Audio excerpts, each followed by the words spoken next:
Hello everyone, Baharampur থেকে আমি স্মিতা। গতকাল চলে গিয়েছিলাম আমরা মোহন মলে। ওপেন হয়ে গিয়েছিল বারবিকিউ নেশন। তো সেখানে একটা অফার চলছিল। তো বেশিরভাগই টেবিল বুকিং ছিল, আমাদের টেবিল বুকিং ছিল না, কারণ কোনো সেরকমভাবে প্ল্যানিং ছিল না। তো সেখানে চলে গিয়েছিলাম আর আমরাও অফারটা নিয়ে নিয়েছিলাম। 499-এ যত খুশি বুফে সিস্টেম, যা খুশি খেতে পারো, যতটা তুমি পারবে। তো প্রথমে এই যে তো কয়েকটা ডিশ চলে গেল তোমাদের কথা বলতে বলতে। সুইট কর্নের একটা ছিল, পটেটোর একটা কোপ্তা ছিল, fish fry, chicken dry fry, একটা চিকেনের কাবাব। আমি এত কিছু খেতে পারি না, প্লেটে আমার জমা হতে শুরু করেছে, অল্প অল্প নিয়েছি। পনিরের একটা আইটেম ছিল। এগুলো ছিল স্টার্টার, আর এটা ছিল কমপ্লিমেন্টারি নয়, এটা বাইরে। তারপরে চলে আসি মেন কোর্সে। সাদা ভাত ছিল, ডাল ছিল, চাউমিন ছিল। সব কিছুই তুমি ট্রাই করতে পারো, আমি একটু একটু করে নিয়েছিলাম।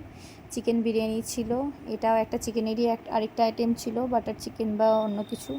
সবগুলোর নামও ঠিকঠাক নিচে লেখা ছিল না, ওই জন্য বলতে পারছি না, তবে প্রত্যেকটা একটু একটু করে নিয়ে চেষ্টা করছিলাম ট্রাই করার। এটাও একটা কোপ্তা টাইপের, মাঞ্চুরিয়ান টাইপের ছিল।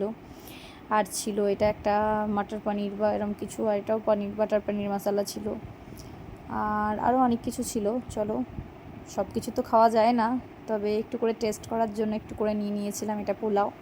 আর মিষ্টির দিকটায় চলে এসেছিলাম। গোলাপ জামুন ছিল ছোটো ছোটো, আর কয়েকটা 2 রকমের কেক ছিল, আর ছিল সিমইয়ের পায়েস।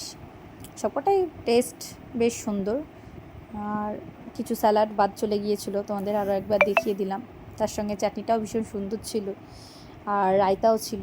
তো সব কিছু আমি প্লেটে সাজিয়ে নিয়ে চলে এসেছি, এতটা একদমই খেতে পারিনি।